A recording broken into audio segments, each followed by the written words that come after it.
Good evening, friends. So, we are living in a digital age. It touches every single aspect of our life. I think the disruption that we're going to face in the next 2 decades, I believe is going to be more than what we've seen in the last hundreds of years.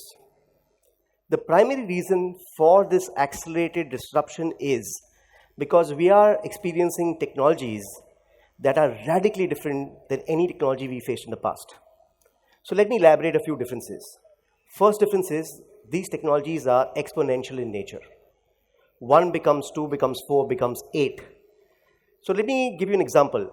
If cognitive AI was invented today, and let's say it's as smart as you and me, in the next 6 months, it would learn what we would take 200,000 years to learn without forgetting a single thing.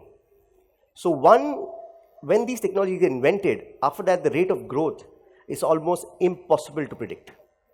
Second, these technologies don't impact one industry. When steam engine was created, it sort of disrupted transportation, but did not cure polio. Today, if you take a technology like 3D printing, it is going to disrupt hundreds of industries. The third, the most primary difference in these technologies is these technologies are integrated and they become sort of that disrupt. Let's say, so let me give you an example, right? You have 10 million taxi drivers driving 10 million cars.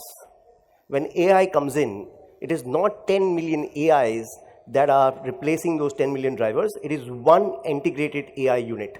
So all that drivers talk to each other, and if one driver goes over a pothole, every single other car will avoid that pothole. So the fact of the matter is, even though few of the human drivers are significantly better than the AI drivers, the integrated transport system will displace all the million drivers from jobs. So when I was preparing this topic, right, this is a very, very interesting topic. In fact, it touches almost every single topic that you can imagine. So it almost made me feel that kabhi kabhi lagta hai apuni bhagwan hai, because I could think about everything and everything was related to this. So I think one of the things, the first thing that I think it touches is that my faith in democracy has got hit in the last few years. So many times I'm left scratching my head how certain leaders get elected. And I'm not going to take names because I love my 10-year visa. So what if we revisit the basic fundamental premise of democracy, that one man gives one vote? Before you squirm in your seats, let me throw some ideas. Do you think we can have a system of weighted democracy, where we say that, okay, if you are a Bharat Ratna awardee, you get more weight in your vote, or a Nobel Prize winner, or somebody who's won Olympic medal? What if we could take that, okay, if you've given vote in 5 elections, the 6th election onwards, you get more weightage. So if we take the finance and money part out of it, can we create behavioral change? If you put 100 hours of community service every year, you get more weightage for your votes. I think basically it's become somewhat like meritocracy. The other thing that needs to be done is an electoral process in India costs 60,000 crores. Can we look at a technology solution to reduce that cost significantly? Secondly, even the 2014 elections, which were the best elections in terms of percentage of voters, was only 66%. So if we have a system which is cheaper, let's say technology oriented, it will also increase the number of people who actually vote for the leaders. So I think if you take this, it's going to lead to some other things, like let's say we have to reimagine employment. Now everybody has been talking about the age group of below 30 and below 25. But do you know that there are 200 million people who are above the age of 55? And it's going to increase further. The fact of the matter is, if you just take today, the retirement age has been consistent for 50 years. The life expectancy in India was 32 years when we gained independence, 32 years. In the last few decades, it is now today 65. In the next 20, 30 years, it is clearly going to be probably 80, 90, 100. So you retire people at the 58 age, what are they going to do for 35, 40 years? We need to reimagine basic fundamental premise of that the earlier the physical functions have now become cognitive, and we have to figure out how we can utilize the manpower of our country. If I take simple things like education, right? I've spent my entire childhood learning things. Those two kids who came on stage wrote learning, and now it was also then STEM, science, technology, engineering, and math. All these things are going to be absolutely useless in the world of tomorrow. Today I was, with my daughter, I've been teaching her stand-up comedy because I think that's going to be useful. Teaching communication, collaboration, creativity, and sort of critical thinking are going to be much more relevant. The other thing we need to learn is that how do we make sure that continuous sort of education happens on a yearly basis?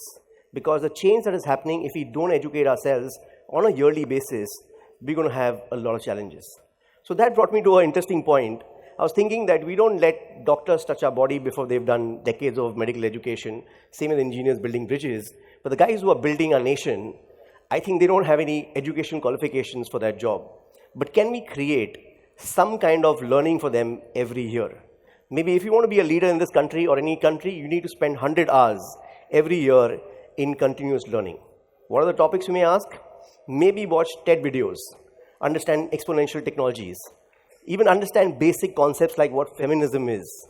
Or if you just take how not to tweet, or go to one further extent, how do you not open your mouth and put your foot into it?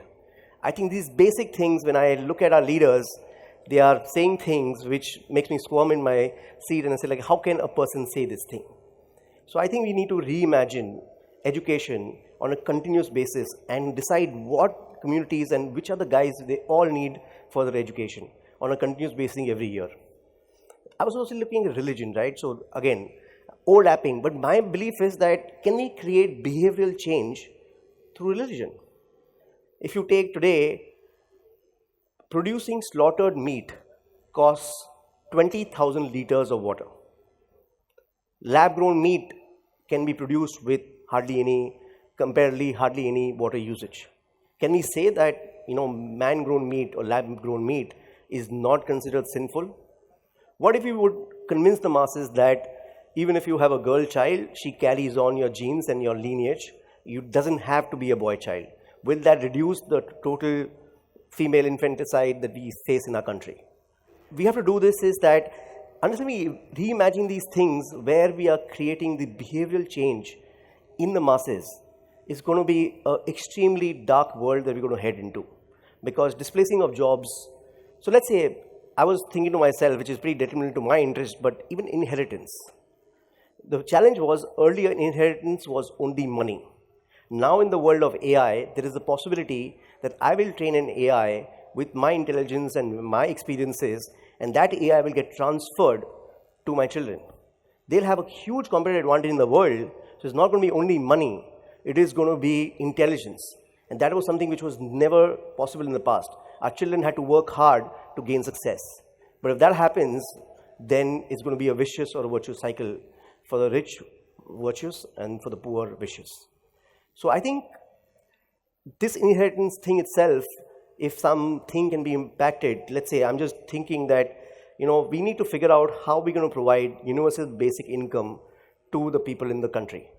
This is going to happen in emerging markets much later than developed countries, but we have to figure out some unique solutions that this happens, that at least the roti, kapda, makan security, the basic hierarchies of Maslow laws are fulfilled.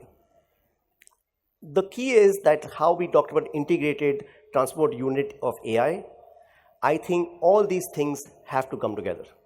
We need to have religion talking to politics, talking to employment, talking to education, talking to taxation laws, and all these things have to come together to solve these problems. These problems are not individual problems that can be solved by one sort of section of the society. This all has to come together to get solved. Secondly, I think we are facing existential crisis in a lot of areas, whether it's environment, whether it's education, whether it's loss of jobs. One nation is not going to solve these problems. We will have to figure out a way where all the nations come together. So I talked about a success metric. What is success? Success of a society, is it more of us in this planet? Earlier Darwin said replication of DNA was considered a success. But there are 25 billion chickens on the planet at this point in time, and I don't think any of us consider chickens as a successful species. So success, is it quality of life? Is it longer life? So I would like to leave you with a thought that I think to reimagine society, I think we need to create a happier society. We need to create more happiness. And if we can create a happier planet, that would be reimagine society for the better. Thank you.